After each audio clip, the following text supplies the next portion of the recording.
ओम शांति। आज 5 जून 2025 की साकार मुरली। आज बाबा ने कहा, मीठे बच्चे, बेहद के सुखों के लिए तुम्हें बेहद की नॉलेज मिलती है। तुम फिर से राजयोग की शिक्षा से राजाई ले रहे हो।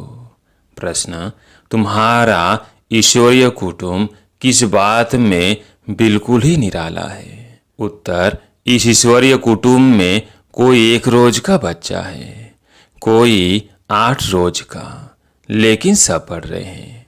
बाप ही टीचर बनकर अपने बच्चों को पढ़ा रहे हैं। यह निराली बात। आत्मा पढ़ती है, आत्मा कहती है बाबा बाबा, फिर बच्चों को 84 जन्मों की कहानी सुनाते हैं। गीत है दूर देश का रहने वाला। ओम शांति। वृक्ष पतिवार, उसका नाम रख दिया है बृहस्पति। यह त्योहार आदि तो वर्ष वर्ष मनाते हैं। तुम हर हफ्ते बृहस्पति डे मनाते हो। वृक्षपति अथवा इस मनुष्य सृष्टि रूपी झाड़ का जो बीज रूप है, चैतन्य है, वही इस झाड़ के आदि मध्य अंत को जानते हैं। और जो भी वृक्ष है वह सब जड़ होते हैं। यह है चैतन्य। इनको कहा जाता है कल्प वृक्ष। इनकी आयु है 5000 वर्ष। और यह वृक्ष 4 भाग में है। हर चीज 4 भाग में होती है। यह दुनिया भी 4 भाग में है। अब इस पुरानी दुनिया का अंत है। दुनिया कितनी बड़ी है, यह ज्ञान कोई मनुष्य मात्र की बुद्धि में नहीं है। यह नई दुनिया के लिए नई शिक्षा।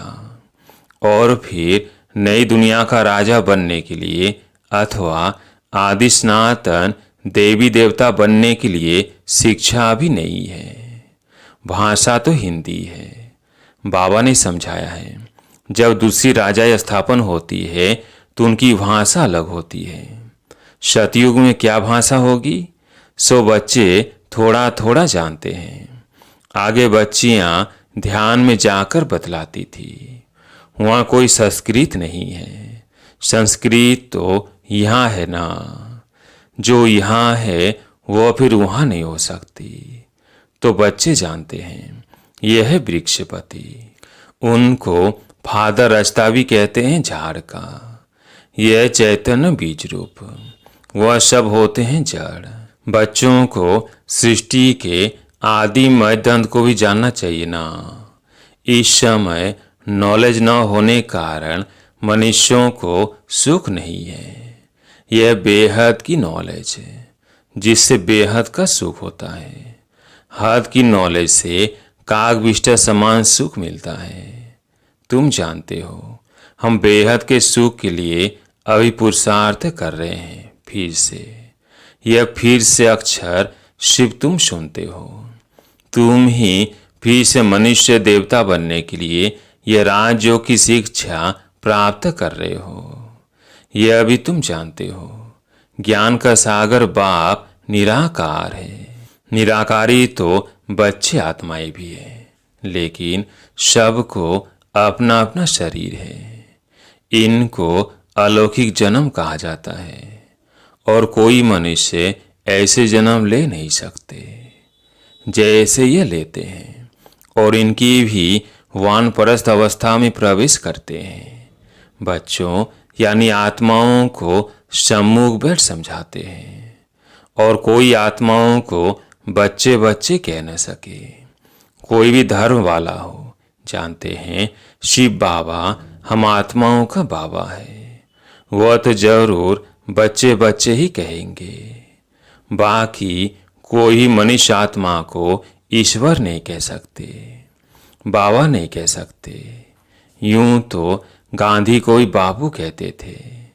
म्यूनिसिपैलिटी के मेयर को भी फादर कह देते, परंतु वो फादर है सब देधारी। तुम जानते हो, हमारी आत्माओं का बाप हमको पढ़ाते हैं। बाप घड़ी घड़ी कहते हैं अपने को आत्मा समझो। वो बाप आकर पढ़ाते भी आत्माओं को है।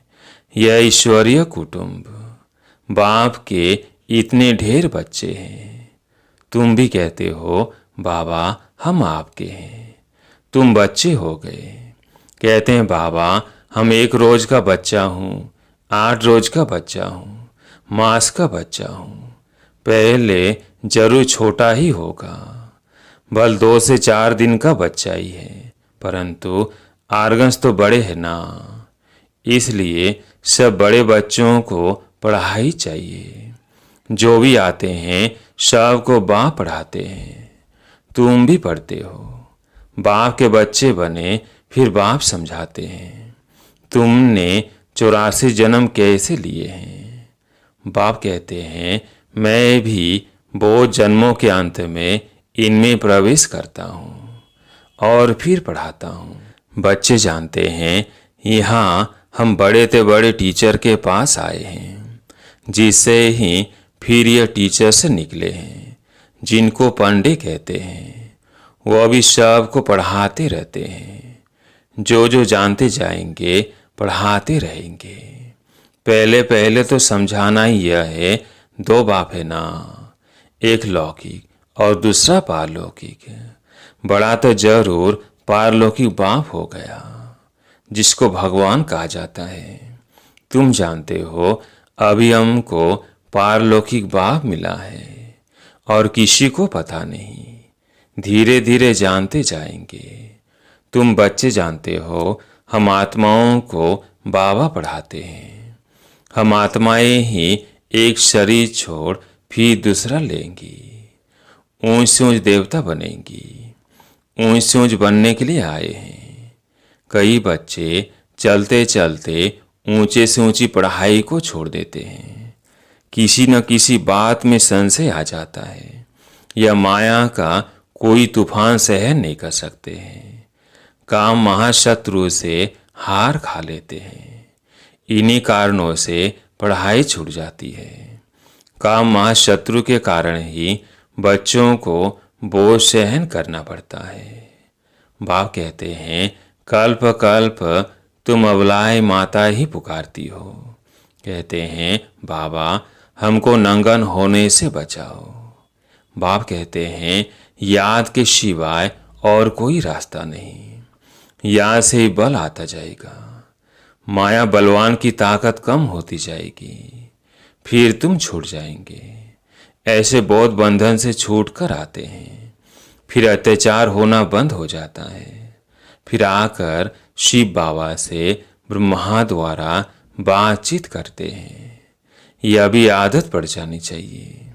बुद्धि में यह रहना चाहिए कि हम शिव बाबा पास जाते हैं, वो इस ब्रह्मा तन में आते हैं।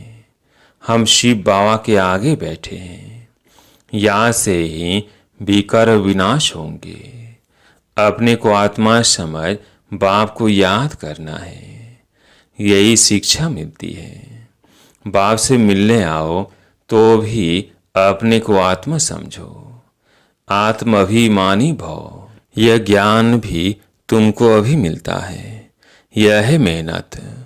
उस भक्ति मार्ग में तो कितने वेद शास्त्र आदि पढ़ते हैं। यह तो एक ही मेहनत है, सिर्फ याद की। यह बहुत सहज है, बहुत डिफिकल्ट भी है। बाप को याद करना, इससे सहज कोई बात होती नहीं। बच्चा पैदा हुआ और मुख से बाबा बाबा निकलेगा, बच्ची के मुख से माँ निकलेगा। आत्मा ने फीमेल का शरीर धारण किया है, फीमेल माँ के पास ही जाएगी। बच्चा अक्सर करके बाप को याद करता है, क्योंकि वर्षा मिलता है। अभी तुम आत्माएं तो सब बच्चे हो, तुमको वर्षा मिलता है बाप से।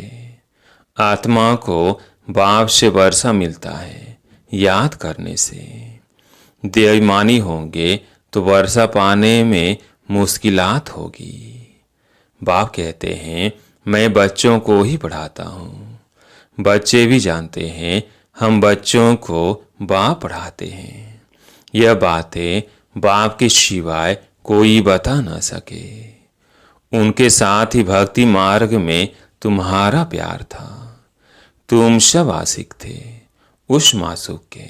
सारी दुनिया आशिक है एक मासूक की। परमात्मा को सब परम पिता भी कहते हैं। बाप को आशिक नहीं कहा जाता। बाप समझाते हैं तुम भक्ति मार्ग में आशिक थे, अभी भी है बहुत, परंतु परमात्मा किसको कहा जाए इसे बहुत मुझते हैं। गणेश हनुमान आदि को परमात्मा के एकदम सूत मुझा दिया है, सिवाय एक के कोई ठोक कर तमुझत न कर सके, कोई की ताकत नहीं। बाप ही आकर बच्चों को समझाते हैं, बच्चे फिर नंबरवार पुरुषार्थ अनुसार समझते हैं और समझाने के लायक बनते हैं। राजधानी स्थापन हो रही है, हूबहू कल पहले मिसल तुम यहाँ पढ़ते हो। फिर प्रारब्ध नई दुनिया में पाएंगे, उनको अमर लोक कहा जाता है। तुम काल पर विजय पाते हो, वहाँ कभी अकाल मृत्यु होती नहीं, नाम ही है स्वर्ग। तुम बच्चों को इस पढ़ाई में बहुत खुशी होनी चाहिए। बाप की याद से बाप की प्रॉपर्टी भी याद आएगी। सेकंड में सारे ड्रामा का ज्ञान बुद्धि में आ जाता है। मूल वतन, सूक्ष्म वतन, स्थूल वतन, 84 का चक्र, बस यह नाटक सारा भारत पर ही बना हुआ है, बाकी सब है बाय प्लॉट। बाप नॉलेज भी तुमको सुनाते हैं, तुम ही ऊंच सोच फिर नीच बने हो। डबल सिरताज राव और फिर बिल्कुल ही रंक। अब भारत रंक भिखारी है, प्रजा का प्रजा पर राज्य है। सतयुग में था डबल सिरताज, महाराजा महारानी का राज्य। सब मानते हैं आदिदेव ब्रह्मा को नाम बहुत दिए हैं, महावीर भी उनको कहते हैं, महावीर हनुमान को भी कहते हैं। वास्तव में तुम बच्चे ही सच्चे सच्चे महावीर हनुमान हो, क्योंकि तुम योग में इतना रहते हो जो माया के भल कितने भी तूफान आए लेकिन तुम्हें हिला नहीं सकते। तुम महावीर के बच्चे महावीर बने हो, क्योंकि तुम माया पर जीत पाते हो। 5 विकारों रूपी रावण पर हर एक जीत पाते हैं, एक मनुष्य की बात नहीं। तुम हर एक को धनुष तोड़ना है, अर्थात माया पर जीत पानी है। इसमें लड़ाई आदि की कोई बात नहीं। यूरोपवासी कैसे लड़ते हैं, भारत में कौरवों और यवनों की लड़ाई है। गाया भी हुआ है, रक्त की नदियां बहती है, दूध की भी नदियां बहेंगी। विष्णु को क्षीर सागर में दिखाते हैं। लक्ष्मी नारायण है पारसनाथ, उनका फिर नेपाल तरफ पशुपति नाम रख दिया है एक ही विष्णु के 2 रूप। पारसनाथ पारसनाथिनी, वो है पशुपति नाथ पति, पशुपति नाथ पत्नी। उसमें विष्णु का चित्र बनाते हैं, लेख भी बनाते हैं। अब लेख में क्षीर यानी दूध कहाँ से आया? बड़े दिन पर उस लेख में दूध डालते हैं, फिर दिखाते हैं क्षीर सागर में विष्णु सोया पड़ा है। अर्थ कुछ भी नहीं। 4 भुजा वाला मनुष्य तो कोई होता नहीं। अभी तुम बच्चे सोशल वर्कर हो, रूहानी बाप के बच्चे हो ना। बाप सब बातें समझाते हैं, इसमें कोई संशय नहीं आना चाहिए। संशय माना माया का तूफान। तुम हमको बुलाते ही हो, हे पतित पावन आओ, आकर हमको पावन बनाओ। बाप कहते हैं मामेकम याद करो तो तुम पावन बन जाएंगे। 84 के चक्र को भी याद करना है। बाप को कहा जाता है पतित पावन, ज्ञान का सागर। 2 चीज हो गई, पतितों को पावन बनाते और 84 के चक्र का ज्ञान सुनाते हैं। यह भी तुम बच्चे जानते हो, 84 का चक्र चलता ही रहेगा, इनकी एंड नहीं है। यह भी तुम नंबरवार पुरुषार्थ अनुसार जानते हो। बाप कितना मीठा है। उनको पतियों का पति भी कहते हैं। बाप भी है। अब बाप कहते हैं, मेरे से तुम बच्चों को बड़ा भारी वर्षा मिलता है, परंतु ऐसे मुझ बाप को भी फारकती दे देते हैं। यह भी ड्रामा में नोंद है। पढ़ाई को ही छोड़ देते, गोया फारकती दे देते।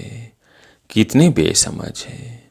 जो अक्लमंद बच्चे हैं वो सहज ही सब बातों को समझकर दूसरों को पढ़ाने लग पड़ेंगे।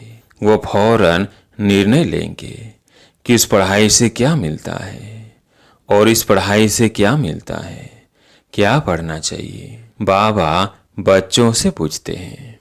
बच्चे समझते भी हैं कि ये पढ़ाई बहुत अच्छी है, फिर भी कहते क्या करें।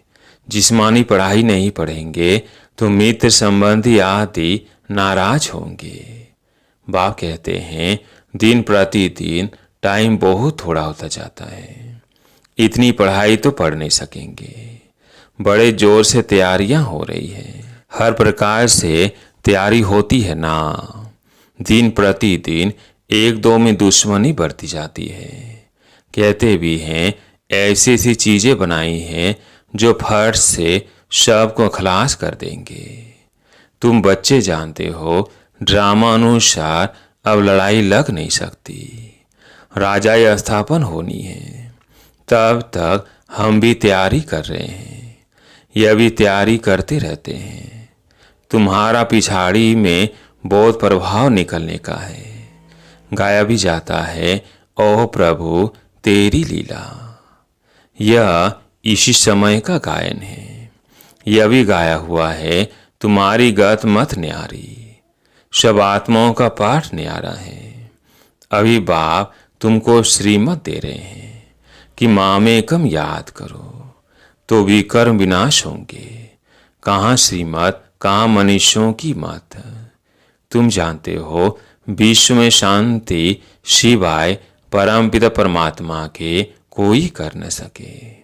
100% पवित्रता, सुख, शांति 5000 वर्ष पहले मुआफिक ड्रामानुसार स्थापन कर रहे हैं। कैसे, सो आकर समझो। तुम बच्चे भी मददगार बनते हो। जो बहुत मदद करेंगे वो विजय माला के दाने बन जाते। तुम बच्चों के नाम भी कितने रमणीक थे। वो नाम की लिस्ट एल्बम में रख देनी चाहिए। तुम भट्टी में थे, घर बार छोड़ बाप के आकर बने, एकदम भट्टी में आकर पड़े। ऐसी पक्की भट्टी थी जो अंदर कोई आ न सके। जब बाप के बन गए तो फिर नाम जरूर होनी चाहिए। सब कुछ सरेंडर कर दिया, इसलिए नाम रख दिए। वंडर है ना, बाप ने सबके नाम रखे। अच्छा, मीठे मीठे सिगिलधे बच्चों प्रति माता पिता बाप दादा का याद, प्यार और गुड मॉर्निंग। रूहानी बाप की रूहानी बच्चों को नमस्ते। हम रूहानी बच्चों की रूहानी बाप दादा को याद, प्यार, गुड मॉर्निंग, नमस्ते नमस्ते।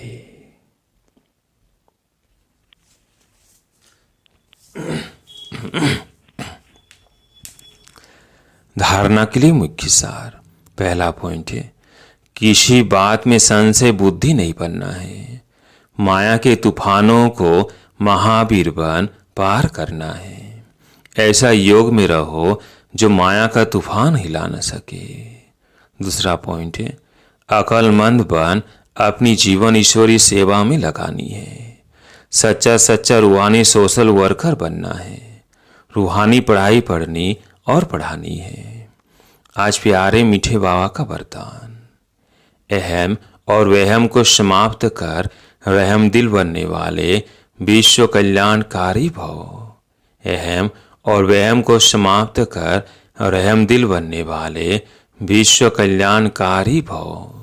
कैसी भी अवगुण वाली, कड़े संस्कार वाली, कम बुद्धि वाली, सदा गलानी करने वाली आत्मा हो, लेकिन जो रहम दिल विश्व कल्याणकारी बच्चे हैं वे सर्व आत्माओं के प्रति लवफुल के साथ लवफुल होंगे। कभी इस वहम में नहीं आएंगे कि यह तो कभी बदल ही नहीं सकते, यह तो है ही ऐसे, या यह कुछ नहीं कर सकते, मैं ही सब कुछ हूँ, यह कुछ नहीं है। इस प्रकार के अहम और वहम छोड़ कमजोरियों व बुराइयों को जानते हुए भी क्षमा करने वाले रहमदिल बच्चे ही विश्व कल्याण की सेवा में सफल होते हैं। आज का स्लोगन, जहाँ ब्राह्मणों के तन मन धन का सहयोग है वहाँ सफलता साथ है। जहाँ ब्राह्मणों के तन मन धन का सहयोग है वहाँ सफलता साथ है। आज का अव्यक्त इशारा, आत्मिक स्थिति में रहने का अभ्यास करो, अंतर्मुखी बनो। आत्माएं जब आपके आत्मिक स्वरूप का अनुभव करेंगी तब वे बाप की तरफ आकर्षित होकर ओह प्रभु के गीत गाएंगी और देवान से सहज अर्पण हो जाएंगी। ओहो आपका भाग्य, ओहो मेरा भाग्य। इस भाग्य की अनुभूति के कारण दे और दे के संबंध की स्मृति का त्याग कर देंगी। अच्छा, ओम शांति।